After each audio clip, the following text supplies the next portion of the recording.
Gonna do the usual. Just somebody let me know that you can hear me okay. Thumb up. Yeah, great.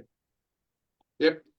Good. Well, we'll just start welcoming people here. We got Bruno coming in from Washington, D.C. I'll do the Hollywood Squares orders here. You see our special guest for tonight, Chip Barber. Looking forward to his talk. Thanks for coming at the top of the hour, Chip.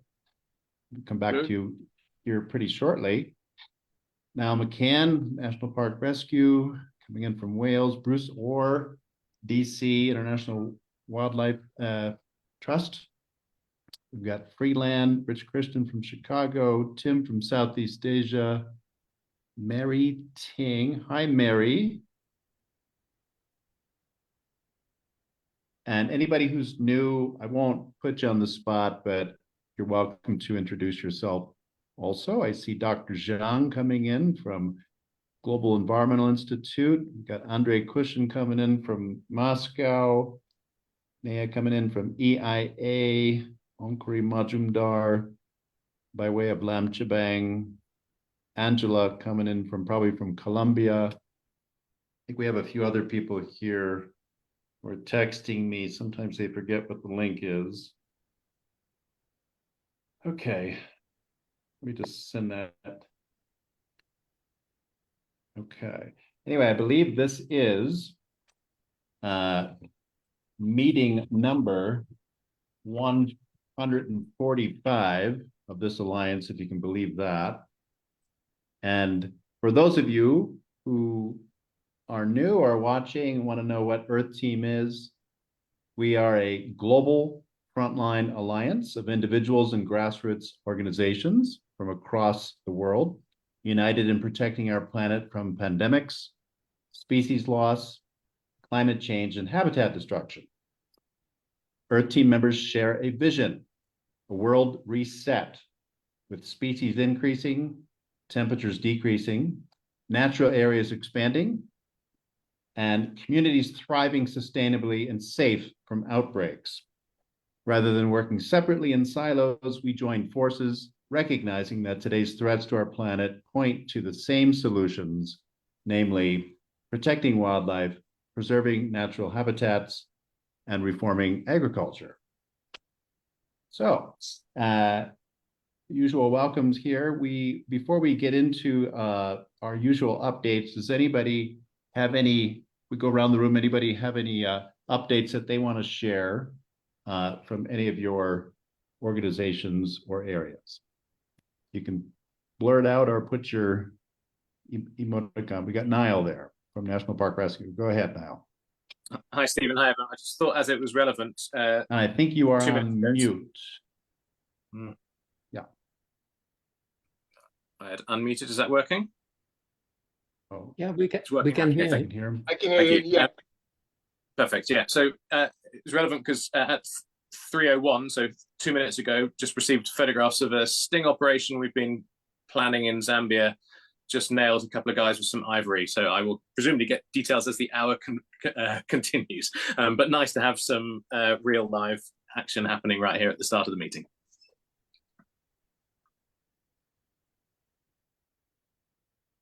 Okay. I have an audio issue. You can hear me, and I believe it's because I just had my computer fixed, but I think I can run part of this meeting anyway. So just keep putting your thumbs up when you want to talk. Any other updates?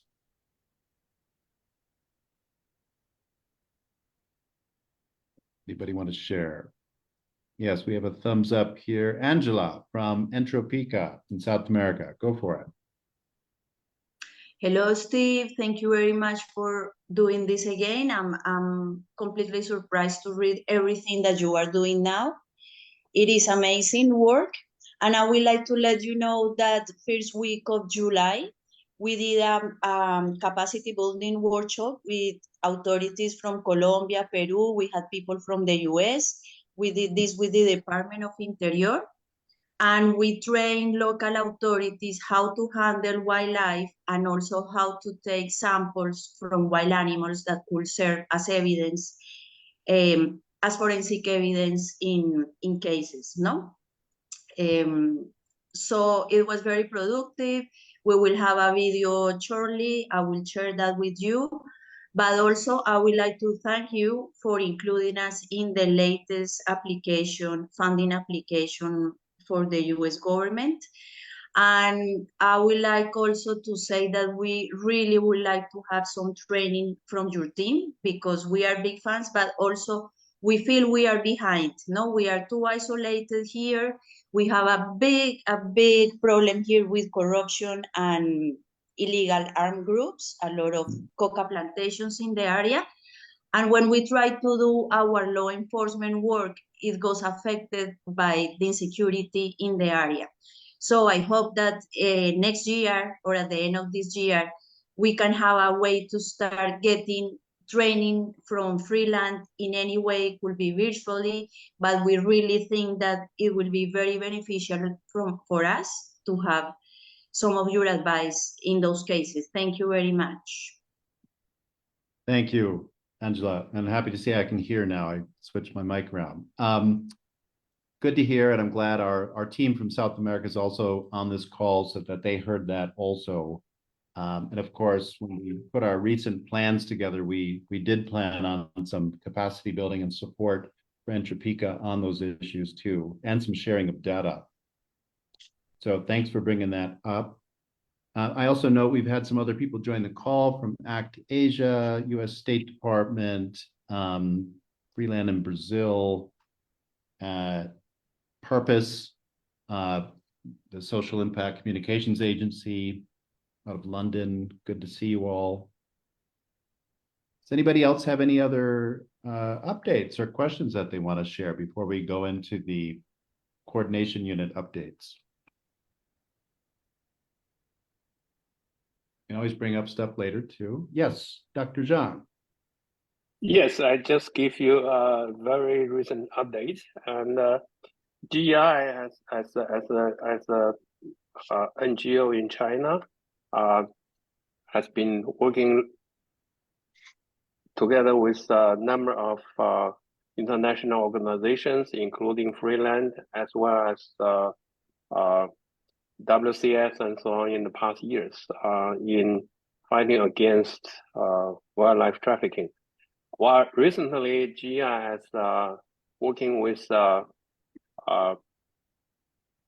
Institute of Zoology in China and try to establish a new organization called IAPA, International Association of Park Alliances. And this IAPA probably will register in the coming year or so, but it's going to be operational by the end of the year. And it's already have more than 100 parks around the world join this IAEA, and among 15 countries. In the coming years, 5 years or so, IAEA intended to cover more than 300 parks and probably 30 countries in the world. And I hope that in the future, IAEA may include wildlife trafficking issues and be built into the program. Thank you.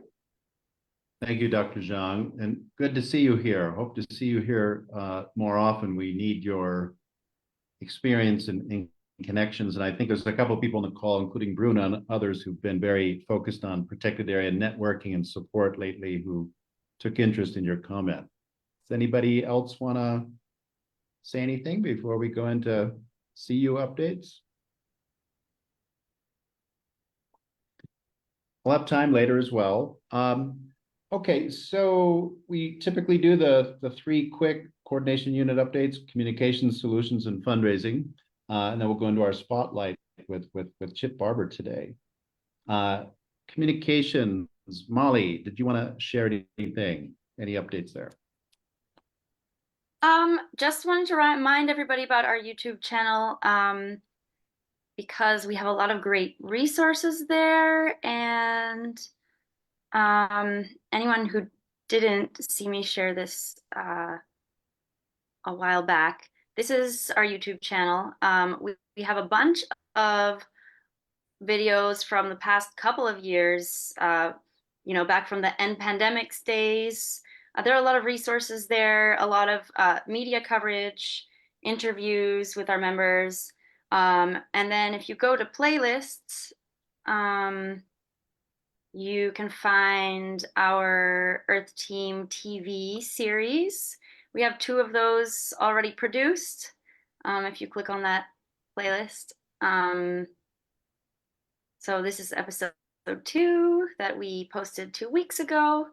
And I just wanted to remind everybody that this is here. And in case you want to look at some of our older materials or our new Earth Team TV episodes as they get posted, we're going to keep on posting those. And we'll also continue to post any interviews that are done with our members and other materials as we produce them. So yeah, and so that's just the channel is called Earth Team, all one word, and you can search it on YouTube and find it easily there. Yeah. Thanks, Molly. Molly's being modest there. She's been producing some of those shows. She's a professional filmmaker.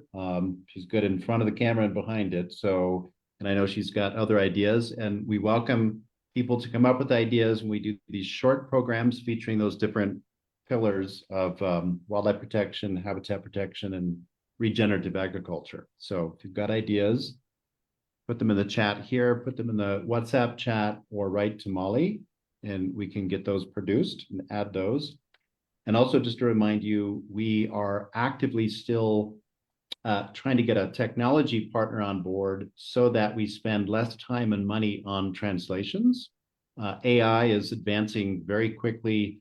We want to get to the point where our website, our solutions, our videos, our tools, and everything are quickly and easily accessible in every single language. And I think that that's getting increasingly realistic, but there is still a gap. People still got to monitor this kind of stuff. It still takes a bit of time and money. So I say that also to anybody who might be watching us on Facebook Live. We're reaching out to the company NVIDIA, for example, which may have an interest in this. And we're also applying for funds, but looking for such tech partners. On solutions, normally we get an update from Kartika out of Delhi. She's over doing the trafficking-free enterprises right now. I don't think Kartika's here. Normally she'll share the screen and show the update on the solutions map, but just go to Earth Team, earth/team.org, and you will see the site is rapidly progressing. And it's already at the point where any individual organization can upload their own solution. It's got the schema there. You can give the name, the location, etc. And your solution will be on a global map to share with others. And then, as I said, we want to add the AI components to it to make this more interactive and accessible. On fundraising, we managed to put together a proposal, 11 partners, and actually submitted something to the State Department on time. And that was quite a feat with all the Excel sheets. I want to tip my hat to Andre Cushion for doing an amazing job on the monitoring and evaluation. It was a completely all-around voluntary effort by everybody. And I just want to congratulate everybody who participated in that, mapping our solutions, showing how we're going to spotlight and scale them to strengthen civil society's response to nature crime, and also just preventing pandemics as well, the whole One Health approach. So we'll hear back, but we also want to quickly get onto repurpose to any private sector or other grant opportunities, and we're looking for those now, including the Darwin Initiative. We can have a discussion after this call with anybody who wants to stay on and talk about that. We've been having some discussions within the coordination unit about that. But we have an excellent proposal. Congratulations, everybody who participated in that. And now we wait for the results while we hunt for further targets. Okay, so are there any other questions before we go to our spotlight speaker? Waiting for any hands here. If not, we can come back to that. I want to introduce our special guest for today. Dr. Charles Barber, also known as Chip Barber, is the Director for Natural Resources Governance and Policy at the World Resource Institute, also known as WRI, a global policy research institution focusing on environment and sustainable development issues. Since October of last year, he also served as Chief of Party, which he still is now, for the USAID-supported Countering Nature Crime Initiative, which is a joint project with the Environmental Investigation Agency, WCS, and the Sustainable Fisheries Partnership. Prior to joining WRI, Chip served for 5 years as the Forest Division Chief in the U.S. Department of State. And then for another 5 years, he worked with USAID on multilateral environmental affairs. He's also worked as a consultant for many international organizations, including WRI, who's mostly based in Southeast Asia. And Dr. Barber received his PhD in jurisprudence and social policy, JD and MA in Asian studies from the University of California, Berkeley. Chip, welcome to Earth Team. Appreciate you making the time today. And we are, Thanks for having me. Andre, did you had your hand up? Did you want to say something? Well, I just wanted to welcome Chip as well, and long time no see. And maybe as you start or at some point in your conversation, if you could spend half a minute describing kind of the new setup of the WRI, of the World Resources Institute, since it has changed quite a bit over the last few years. So that would be really great. Thank you. Sure, happy to do that. Well, thanks, Steve.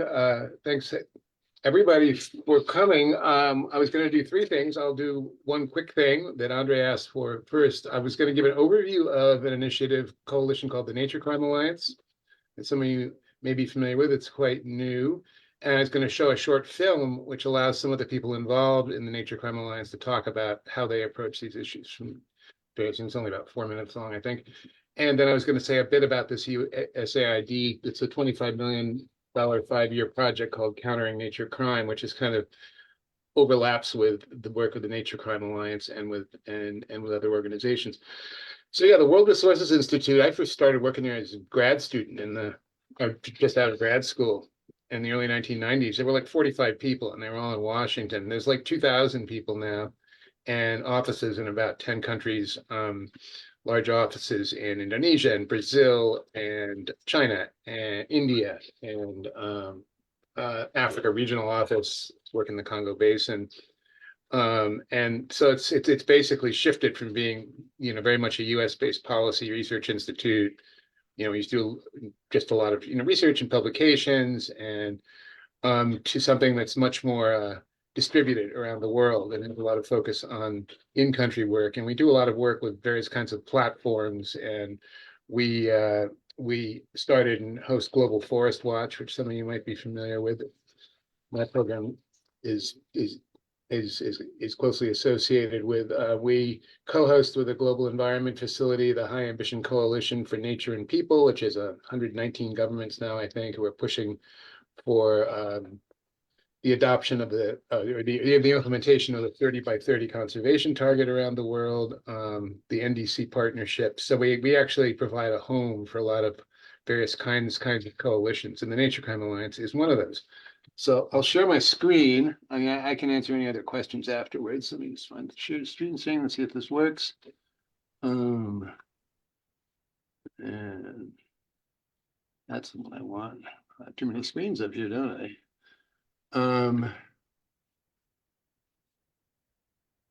Can you see my screen now? Yes, sir. Saying the Nature Crime Alliance and all that. Good. Looks Okay. good.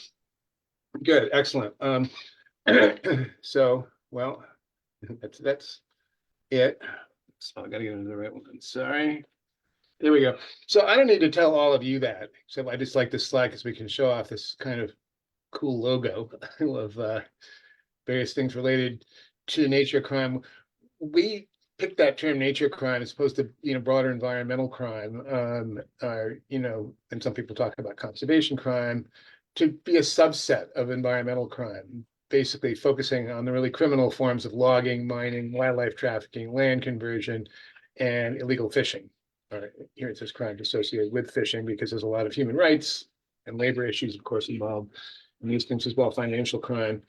And you all know why it matters. It's a big threat. It's a big problem, and you all work on it. So, and the value, it's very high there. By the nature of criminal activity, it's hard to put an exact dollar figure on things that are, clandestine, but it's a lot of money. And these are various estimates. You can see some of them are quite, they vary a lot, and probably all of you could come up with some different numbers on that, but it's one of the biggest illicit economies in the world, and you all know that. So this is kind of, I'll say a bit about how it got started. This is back, there's something called the Food and Land Use Coalition, which is a coalition of 9 organizations that WRI is part of. Kind of got launched in earnest back around 2019 with a kind of simple but ambitious goal of how do we feed 9 billion people in the world without destroying the world. So it's very much in the food world as well as in the world of sustainable development and climate and all that.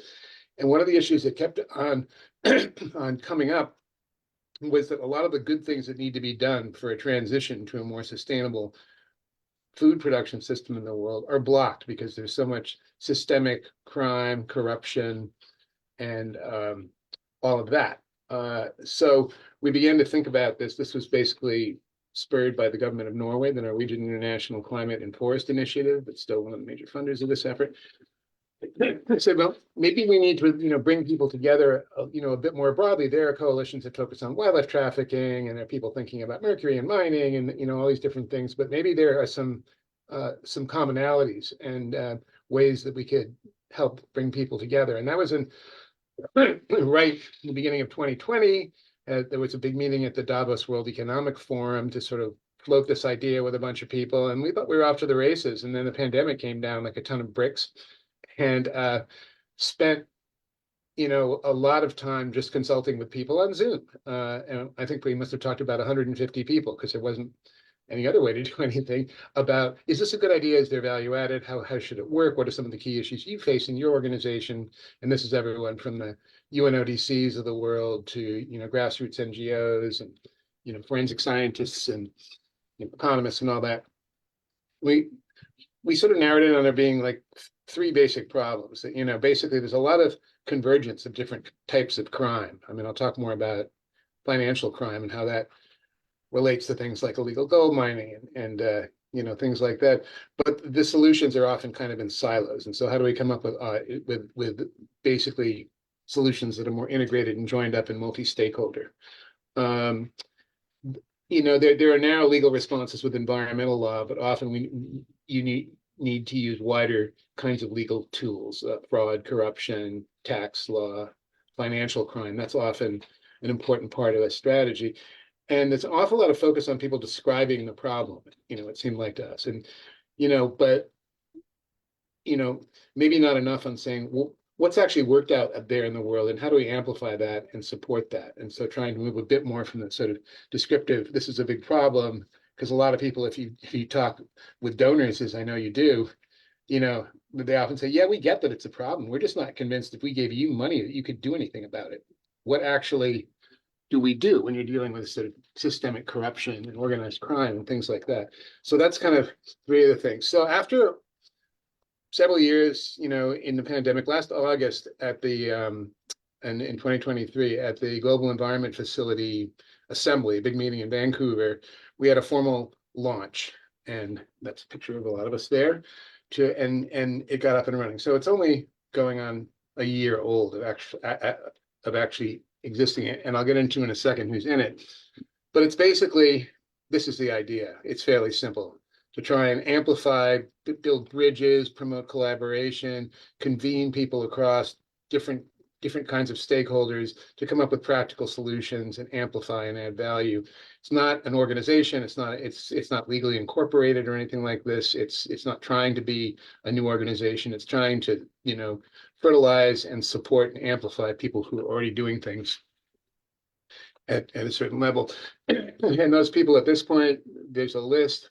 You can look through there, a number of governments who have officially joined, most recently Colombia, and also Gabon, Ghana, Malawi, Peru, Philippines, Norway, and the United States have been the big supporters from the on the developed country side. And as I said, the major donor has been Norway, but also some support from the United States, in particularly most recently from USAID. Number of international organizations who work in the crime space, like Interpol and UNODC, and UNICRI, which is a research institute that some of you may know about within the UN system that focuses on crime, but also the Global Environment Facility, IUCN, and UNEP. And I think it's good we've always felt that it's good to get outside the comfortable space of the environment and work with people who are more straight up in the world of law enforcement and all that. And then the largest number of members, of course, is on the side of civil society, indigenous peoples representatives, research organizations. And I won't go through the whole list there, but I'm sure it's a lot of people that you know. Maybe some of you are on that list. I don't know if Freeland has been added yet, but I believe you have joined. So you will be on this list the next time that we update the slide. So what are we actually trying to do? Three main things: raising political will and visibility. So this issue is much more on the horizon as a core issue, not just a sort of environmental issue, but an issue that's related to the rule of law, civil society, human rights, as well as the environment, and getting real attention for it. That's both political will, but also attention in the mass media and in the general public and with donors. Secondly is mobilizing finance. So to try and find ways to do matchmaking and support initiatives, partnerships, and organizations who are engaged in this fight. And I'll give the example of what we have done with AID on that in a second. And then the main thing, which I think a lot of you are involved in, which is bolstering operational capacity, actually helping do stuff. We heard at the top of the hour, right? There was, an ivory seizure. How can we basically support more of that and better? How can we mobilize that kind of help? And this is, across all of these things. So that's kind of the bottom line in the end. You put the political will together with the money and put it in the hands of people working together in partnerships to actually have a real impact on the ground. So sounds simple enough. I already mentioned this. We don't have an interest in really competing with existing initiatives or duplicating efforts. If we find people are doing something else, we say, hey, more power to you. That's great. We would like to help you support and amplify it, or do you want to join us and, how can we work together? So we're basically being a catalyst for various member projects and amplifier strategies. And we do a lot of convening and try to come up with some novel solutions. And I'll give an example in a second. So sort of 6 basic areas. I won't dwell on these too much. I think I passed around, there's a strategy document, which you can read all this, and it's all on our website. And I think those are all those links are in the invitation to this meeting. But following the money, the financial flow piece, that's really important. And that's been something that people really get a handle on. There's been a lot of attention to financial flows, money laundering, fraud, all that kind of stuff from the Financial Action Task Force and many governments. And that really helps a lot. And so we have a whole project, a private sector dialogue on disrupting environmental crime or financial crime that's connected to environmental crime with the UN Office on Drugs and Crime. And that's been tracked at a lot of banks, a lot of regulators, enforcers, experts, and that's going on now. And there's a lot about that on our website as well. And you can, I believe some of the sessions are recorded, and there's a lot of material. This you'll know about. Basically, how do you support people who are doing the hard work on the ground of law enforcement, and how do you improve the legal frameworks through which they work? Tools and tech, probably a lot of you involved in that. That's something that WRI is certainly, we've thought about this a lot with geospatial monitoring on land, and we work with people like Global Fishing Watch and others who are doing a lot of this work at sea. A lot of interesting new things coming out of AI developments, as you all know.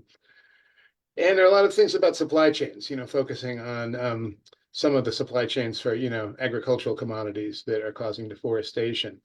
I'm on the board of World Forest ID as one organization who's also a member of Nature Crime Alliance, and that's looking at tools for identifying the origin of materials and combining a global reference database and AI for things like timber and soy and things like that.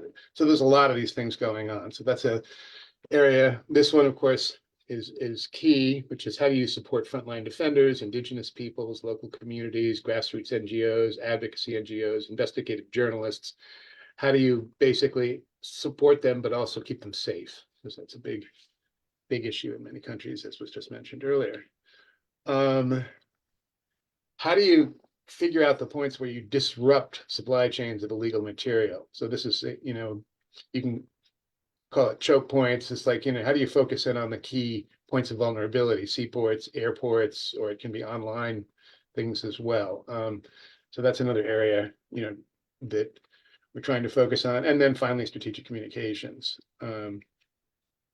which is what I talked about before, but it's really important. And we have a strong working group, which I'll talk about the working groups that's coming together around investigative journalism, and a real strong interest in that with people like OCCRP and Manga Bay and Pulitzer Center and others like that, who I'm sure you're familiar with.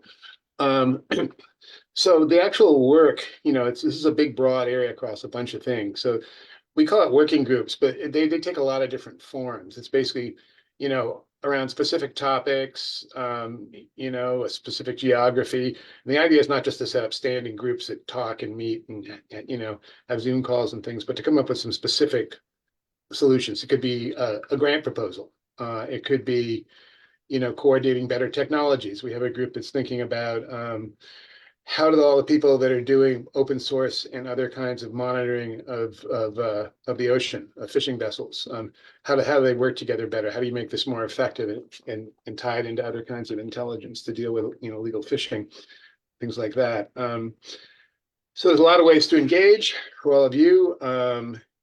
If you have something going, like a working group, we were going to do a group because there's strong interest from a number of our members on the illicit trade in mercury, which is related to gold, as you know. It turns out there's about 3 or 4 organizations in the Amazon region, are focused on the Amazon, who we're thinking about doing the same thing. The Moore Foundation, the Agape Institute, who's one of our members, and a few others, Amazon Conservation. So it's like, well, let's just support and work with them and figure out, how to, let's try it out. So that's like, sharing ideas. You can participate in those working groups. We have, for our members, we do webinars where people can do what I'm doing for you, which is to profile what different organizations are doing. So we'll pick like 3 members and do an hour webinar where they can just talk about what they're doing. And then we amplify those, and, they get recorded and they're posted there. That's basically, and anything else that you can think of. So that's basically an overview. And I thought now I'll let my friends who made this great film, whom I work with, talk about it in a bit more visual way. See what you think. Hope it works. It usually does. As governments and actors around the world strive to tackle climate change and biodiversity loss, nefarious actors are deliberately undermining their efforts. Nature crime, illegal forms of logging, mining, fishing, wildlife trade, and land conversion undermines the rule of law, weakens progress towards tackling climate change and biodiversity loss, and robs governments and local communities of resources and revenues. These crimes often inflict injustices on indigenous peoples and local communities, and converge with other forms of serious organized crime, with corruption and financial crimes emboldening and enriching the perpetrators. Illegal activities in nature is a huge industry, if you like, and it's something that makes sustainable green development very difficult. If you can't deal with this issue, we can't do all other things we would like to do. So it's a fundamental issue if we want to create a better world. While heroic efforts are being made to tackle the criminal networks involved in nature crime, it is clear that more must be done. We need joint action between governments, law enforcement, international and civil society organizations, indigenous people and local communities, and funders to protect people and planet. This is the ambition of the Nature Crime Alliance. The goals of the Nature Crime Alliance are more than just aspirational, they are must do. The Alliance is a declaration that we must work together to solve these problems. No one country, no one organization can tackle this alone. Collaboration is key. We joined the Nature Crime Alliance in 2023. The Alliance is a vital global framework that reaches the sectors of conservation, policy, law enforcement, and anti-corruption, mobilizing us in new and innovative ways to protect nature and communities around the world. The Nature Crime Alliance brings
Here we go.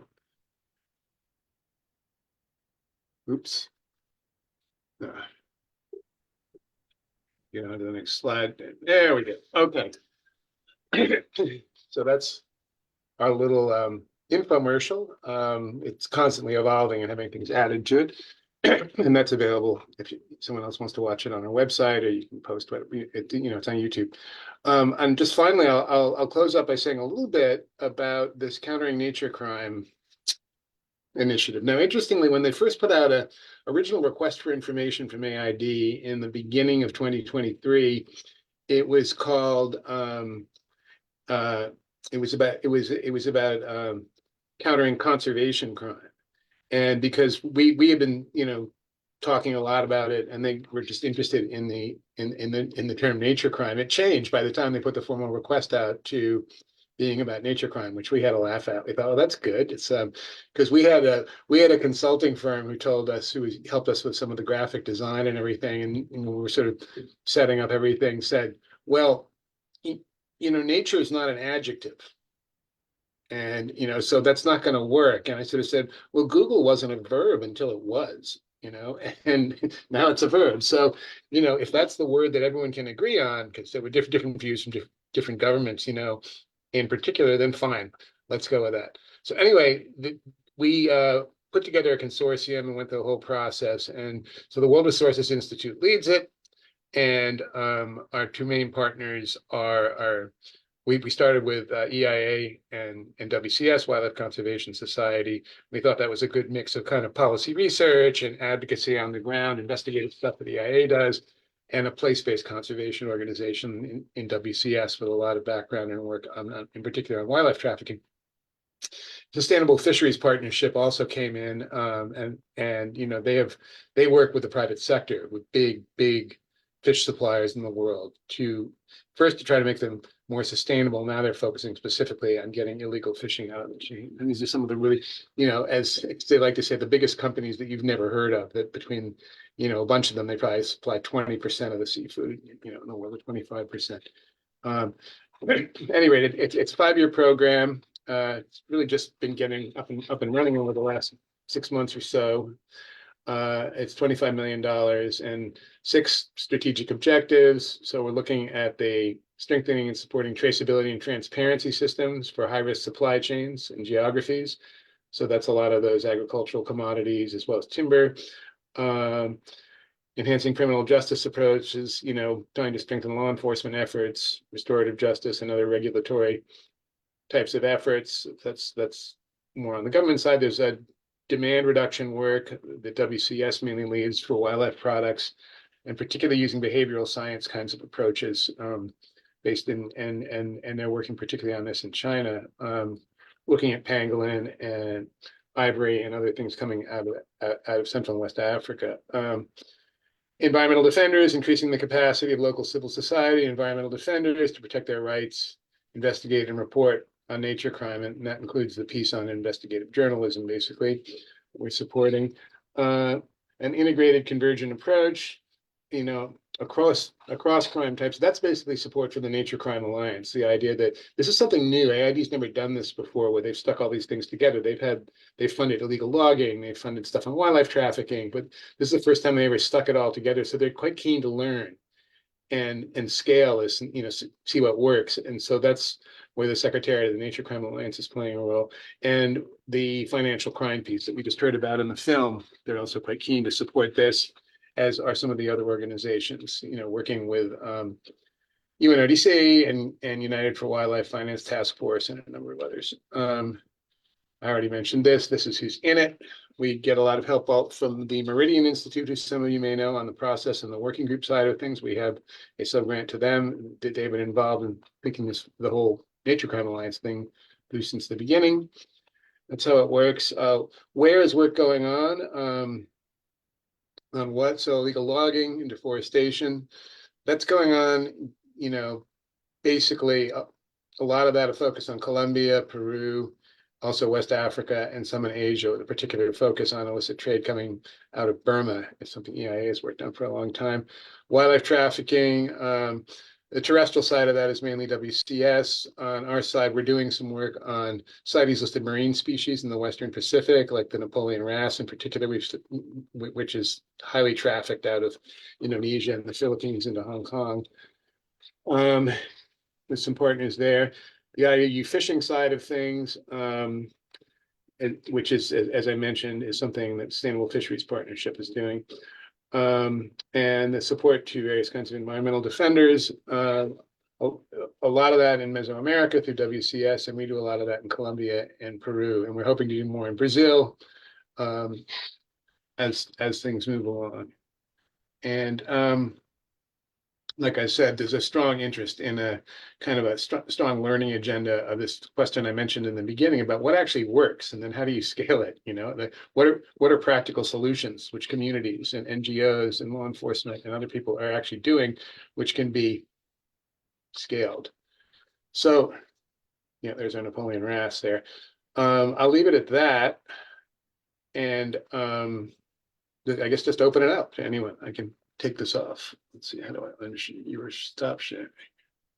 That's fine. That's a good picture to leave us with anyway. Thank you very much, Chip. Thanks, first of all, just for coming today and making the time and preparing for us.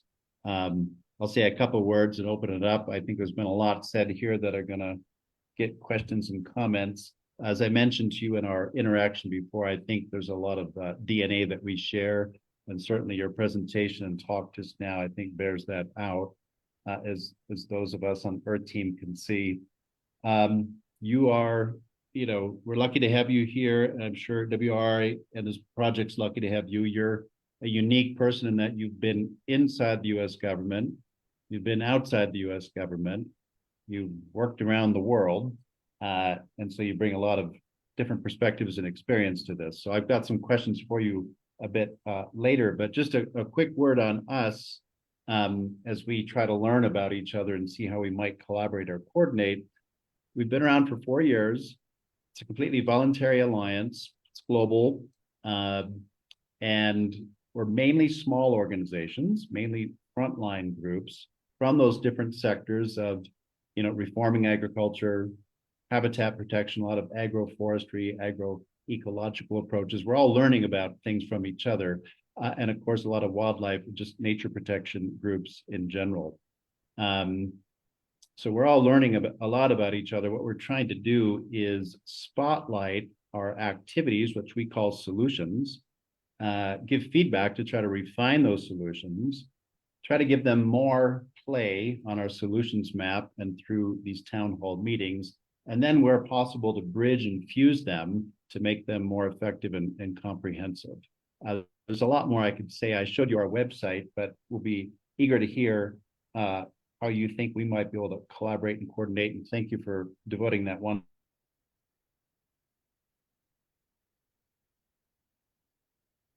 Oops. You froze up, Steve.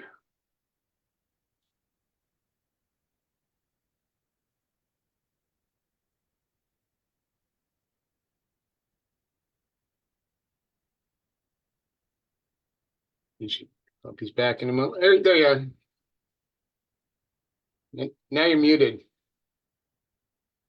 Mute. Thank you for welcoming me back. Anyway, anxious to hear how we might be able to collaborate, but let's open up the floor. Does anybody have any questions or comments for Chip here? He touched on a lot of common subjects: gold, mercury, following the money, wildlife protection, et cetera, all the things that we work on. Who wants to go first?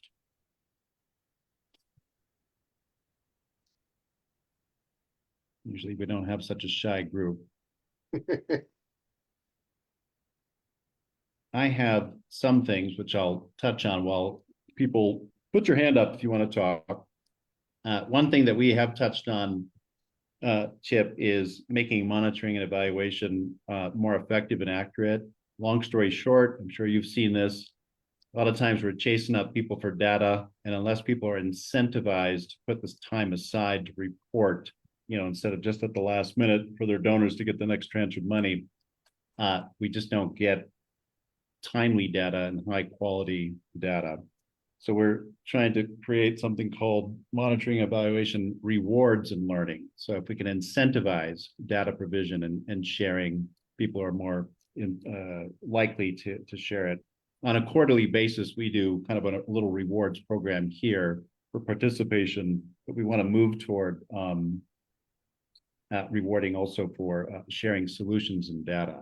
That's just something to share with you. We've written a little paper on that. We've also got a number of resources on our website.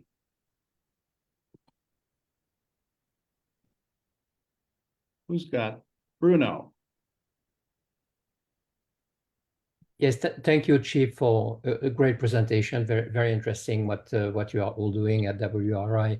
I just wanted to ask you to elaborate a bit on the investigative journalism and what you are doing specifically to develop capacity of journalists in relation to nature crime, and what kind of results you have already achieved. Thank you. Sure. Well, as WRI, aside from the Nature Crime Alliance, for a long time through Global Forest Watch, we have worked with all sorts of journalists to make the geospatial information about forests what Global Forest Watch provides, which is near real-time geospatial information about, forest change. And it's gotten more and more high resolution and faster, so you can begin to see things that are not just full bore clearing, but are also disturbances from, say, illegal logging or mining, and making that stuff available and more accessible to journalists. So we've worked for 10 years now with Mongabay, who you're probably familiar with. And as Mongabay has developed and opened up, Mongabay Latin America, we helped them start a long time ago. They do a lot of training, basically, in various journalistic techniques, and we've supported that on that side of how do you make better use of geospatial information. And so that's sort of at one end. We actually have a little project going right now under the AID thing with Mongabay Latin America, looking at Mennonite colonies and the deforestation that they're causing in the Amazon, and in a lot of parts of the Peruvian Amazon. They've become the #1 cause of deforestation. Was clearing for agriculture, and that has been reported in various places. But no one ever seems to say, like, who are these people? Where do they get their money? Where do they bank? Where do they live? Are they legally, in these places? Do they have rights from that? So, we asked them, they say, would you be interested in digging a little bit deeper and figuring out, not just a snapshot that this is going on, but what is the chain and who are these people and how would you disrupt this if it's illegal, which it is. I mean, a lot of it's in indigenous territories and there's a lot of conflict.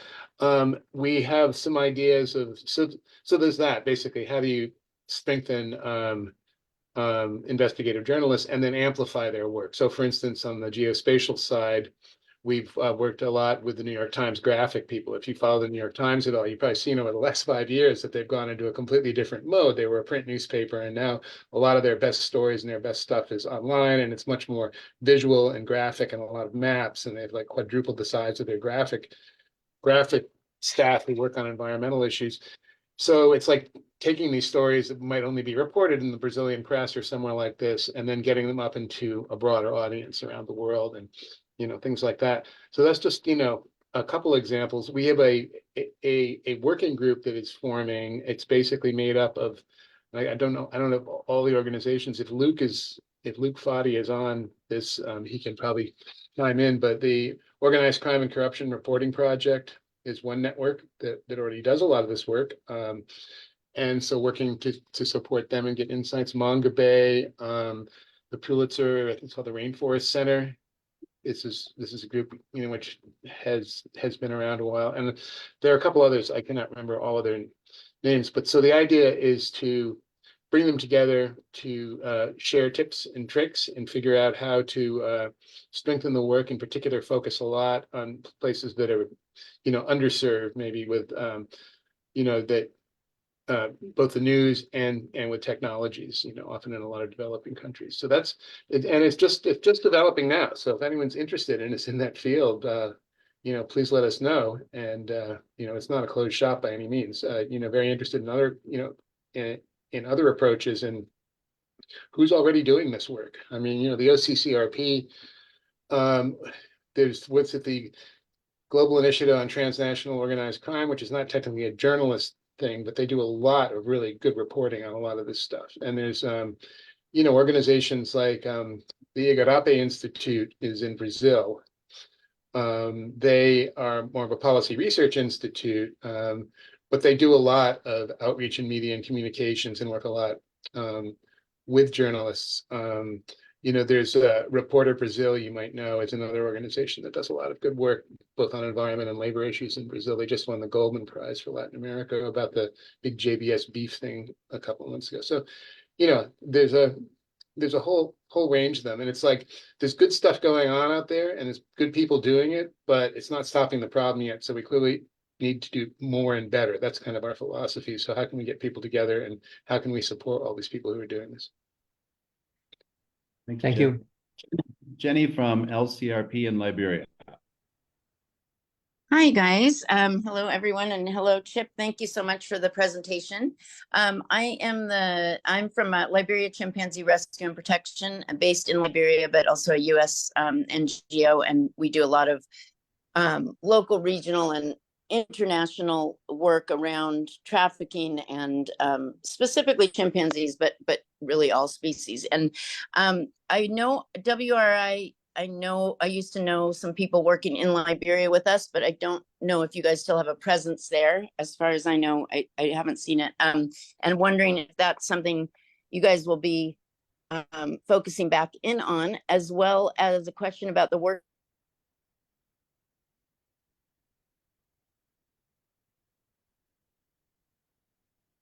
Oops, I think we lost you, Jenny. Jenny, it tailed off a little bit there. Can you give us the last part of your question?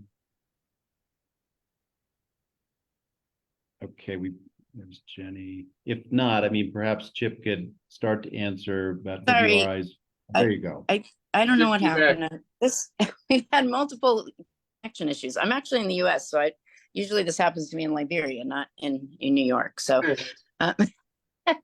anyways, I don't know if I finished my question, but basically kind of about the working groups, and then also your focus in West Africa. I know you used to be in Liberia, but whether that's something that will come back around. And also we worked with Nature Crime Alliance and EIA and met, work with them in the Interpol working group. And so just interested in opportunities for West Africa, because I know the focus is very often not on West Africa. And I think lately we've all realized that this is a big hot spot that we need to put more investment into. Well, I think in the case of WRI itself, we don't really have anything going right now in Liberia that I know of. I know in the past there has been some work, but it was a fair amount. Our work in we run something called the Open Timber Portal in the Congo Basin countries, which is basically a reporting platform and has government data, NGO investigations and observations, and private sector data about logging concessions and logging operations. You can go and look at it online. It's been around for a while. And that we get that gets support from the State Department, Bureau of International Narcotics and Law Enforcement, among others. And with the INL money, they wanted us to expand to Cote d'Ivoire. So that's about the closest that we've moved in that direction. I'm aware of things in Liberia and what's, all the issues and the importance of that forest, but there's certainly others who are members of the Nature Crime Alliance who must be working in that part of the world. I'm not sure. EIA is looking a lot at illicit trafficking of various kinds of precious woods out of West Africa, under the AID project. I'm not exactly sure where, but I think it's the kind of thing where we could send something around and, just have an offline chat and see who we know who's working and focusing on Liberia, in our network. It was a huge issue, as 20, 25 years ago, because of Charles Taylor and all things going on. And there was the ban from the United Nations on, the export of blood timber and all those kinds of things. But I think you're right that since those days, it's fallen off of the sort of international radar screen, which, a little bit, which is too bad. But I'm not sure if WCS is in Liberia or not. I cannot remember. No, but, no, they're not. No, but no. and we have a lot of organizations there doing this kind of work. I just was wondering if you guys were still had a presence there and No, in the case of WRI itself. That's what I thought. Okay, thanks. And then the working groups, I'd love to hear about that. Which aspect of them? you know, How do they operate? Who's in them? And are there ways for some of us who might be interested to contribute to those or participate in? yeah, for sure. It's still a work in progress, is what I would say. This is, you know, was sort of a generic idea that you should break down and focus on practical solutions. You sort of bring everyone together, and then you break up particular pieces on particular topics. They've been raised by various members of the alliance. Some are pre-existing and said we'd like to, to sort of give this more visibility. I was just writing a response to an evaluation and saying, one size fits all doesn't work. So that the one you saw in the film about financial crime, that's not a time-bound small thing. It's got like 70 banks in it now, and it's been going on for 3 years, and it's led by UN Office on Drugs and Crime, and along with us and Interpol. And that's kind of a standing thing, because there's a real standing interest in this issue and more people coming to it. And it has evolved into doing these regional dialogues. So there's one in Southern Africa, there's been one in Europe, there's going to be one in Asia soon. We're working on one in some of the Andean Amazon countries with the financial intelligence units there and some of the banks and things like that. So we didn't know that was going to happen. It just sort of evolved. And so that's a standing thing. There's another group at the opposite end of the spectrum, which is probably there's just 5 organizations in it who are focused on the really technological side of ocean monitoring. How do you get actionable geospatial intelligence on illegal fishing vessels, and in various parts of the world, share that information? What's public spacing, what is just going to law enforcement, et cetera, et cetera. So it could be anything. We're talking about doing one about the trade in mercury, because it's such a key precursor element for alluvial gold mining. And there's a strong interest from it. It was Grid Arendal is an organization in Norway that does a lot of visual stuff and has done very good work on this. And the government of Norway is really interested in this. And as I mentioned before, so it turns out, or some other people like the Moore Foundation and the Agape Institute and a whole bunch of others, the Mapping the Andean Amazon Project, and who you may have seen their work. They do the incredible geospatial stuff on gold mining in the Amazon. And that was actually a Global Forest Watch small grant, is how that started like 8 years ago. But so it's really kind of organic and evolving. So if you've got an idea, if there are people that want to come in as part of the alliance, and it's not hard to join the alliance. You can go and see, or to be considered to join. We have to let anybody join. You have to subscribe to a set of principles and some things like this. But it's all it's all on the website. And then propose an idea, and it doesn't have to be a brand new thing. You could say, hey, we've been talking about this for a long time, and we would like to amp it up a bit, and and bring in some new blood and really make have more visibility. We're looking at primate trafficking in West Africa, maybe. I'm not sure exactly what it would be, but that would be fine. Great. Yeah, because we are working with Nature Crime Alliance to become a member. So I guess that's the best route. The route we're on. Sounds like the best route to move into some of those working groups. Yeah, and I mean, a large problem that we honestly have is it's a small secretariat, and the interest is super high. So our bandwidth is not yet huge, and so we're trying to build that up and get some more resources to staff it up. We don't want to create a giant bureaucracy, but it would be nice to have a couple more people who could be more responsive to the different members who want to do things. In the beginning, for instance, we were very interested in getting a lot of governments to join. But now it's like, because we thought there's no point in NGOs just talking to each other. That's not going to be value added, because that's already going on a lot all over the place. Let's try and do the hard work of engaging with some governments that are not not always everyone's great in some in some of those governments. There's things back and forth, but there's a lot of engagement to do. It's like, and it's like, okay, great, so the Philippines has joined. Well, the Philippines has a ton of people who would like to do good stuff and a ton of problems. I used to live there for a long time, but that's like a full-time job for someone to really engage and plug them in with all the other members and everything like that. And you could say the same about Peru or Colombia or Malawi, and things like that. So we're really trying to focus more on quality now a bit more than quantity. Like I think we have a critical mass of organizations, and dealing with some of the intergovernmental organizations is also very, very complex. You know, they have lots of member states and, you know, lots of pieces and things. So that's kind of where we are, you know, in the evolution, moving from an idea and launching something to figuring out, okay, now it's time for action. How do we actually make this thing work? And, you know, what pieces are working well and what aren't working so well, and what are, you know, and what are we lacking? So it's very much a work in progress. Great. Bruce Orr. Chip, Bruce is on our coordination unit. He's a former transnational organized crime guru over at DOJ. Bruce, now heading up International Wildlife Trust. Floor is yours. Thanks. Chip, thank you. Wonderful presentation. Actually, I think you may have partially answered my question already. We're a small organization, former federal prosecutors, HSI and FBI agents, all from the transnational organized crime area. And a lot of what you said was just fascinating. I was particularly intrigued by some of the stuff you were talking about mercury. We're hearing a lot from prosecutors, cops, and FIU folks down in Latin America about the mercury smuggling. They're very interested in any information we can find on that, and definitely interested in working active cases. So that's something we'd love to follow up with some of the folks that are in the Nature Crime Alliance who are working on that. Sounds like we ought to join, and that might be the way to go, but any thoughts you have would be great. Thank you.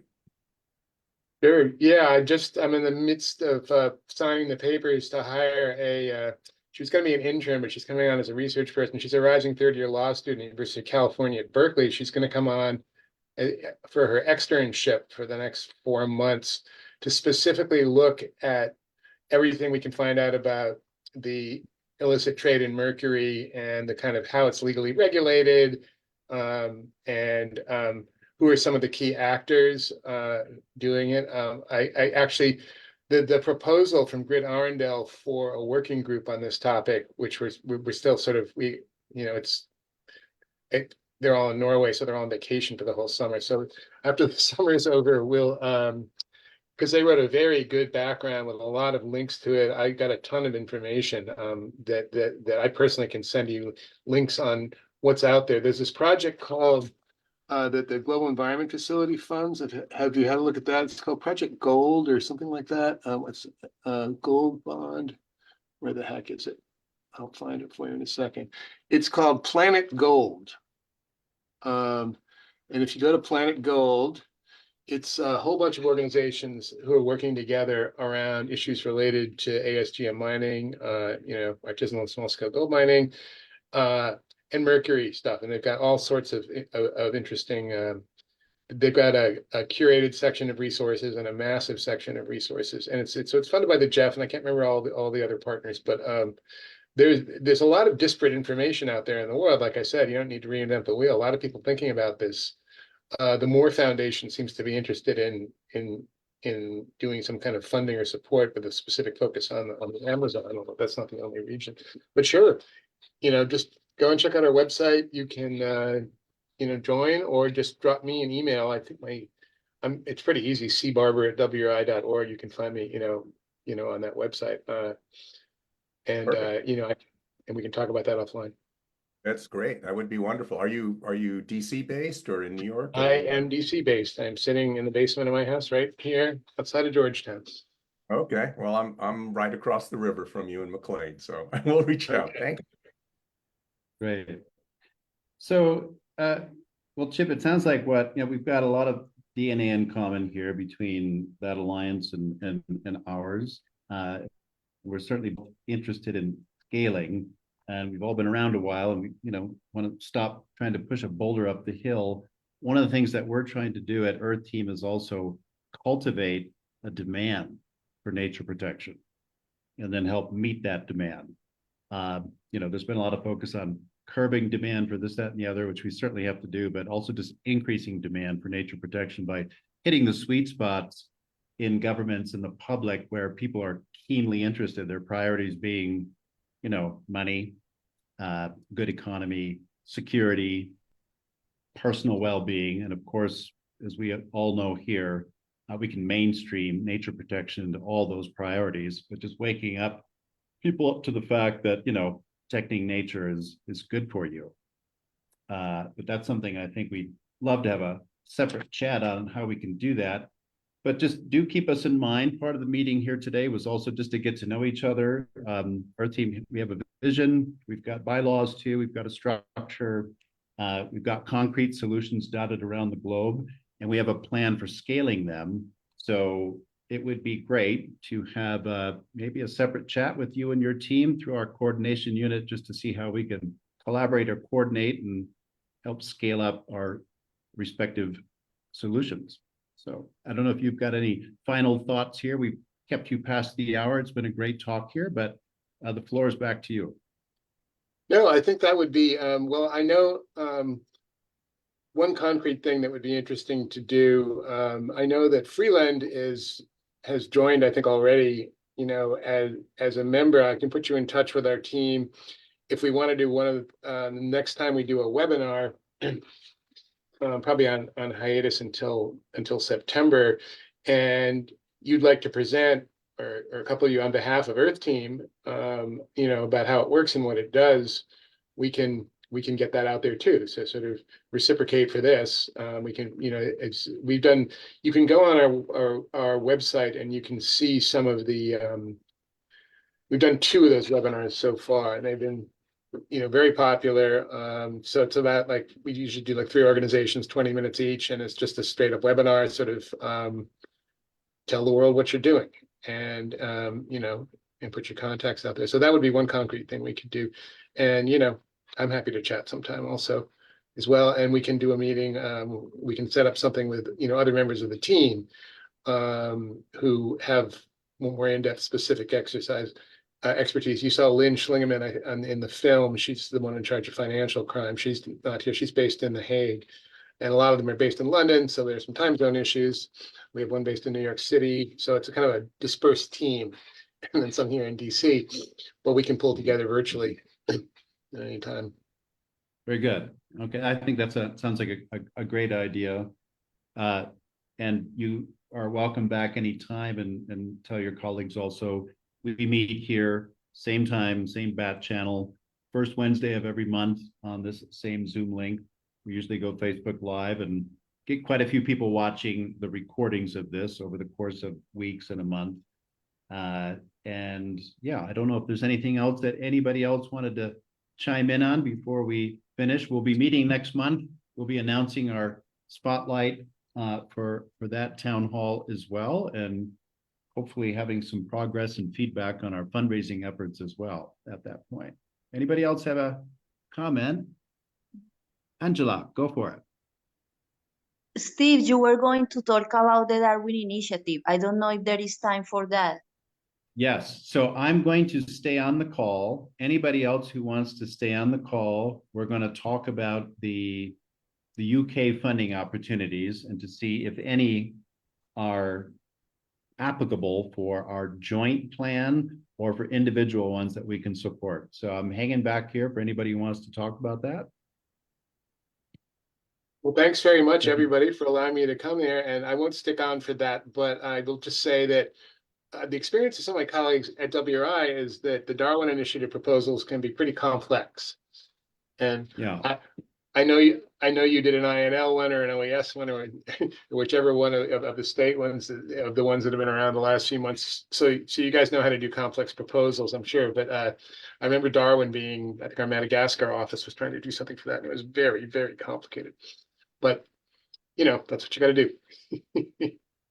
Yeah, they don't make it easy. We kind of wish all the donors would be on the same page and have the same, you know, wireframes.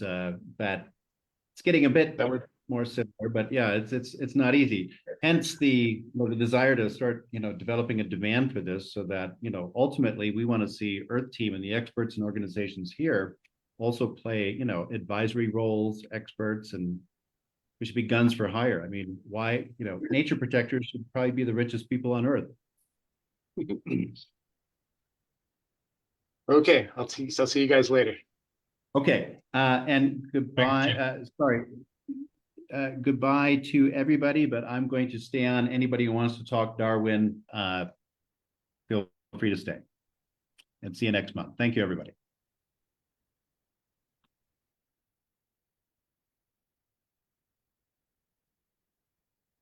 And for that, Molly, we'll want to obviously stop the recording for our little internal chat about fundraising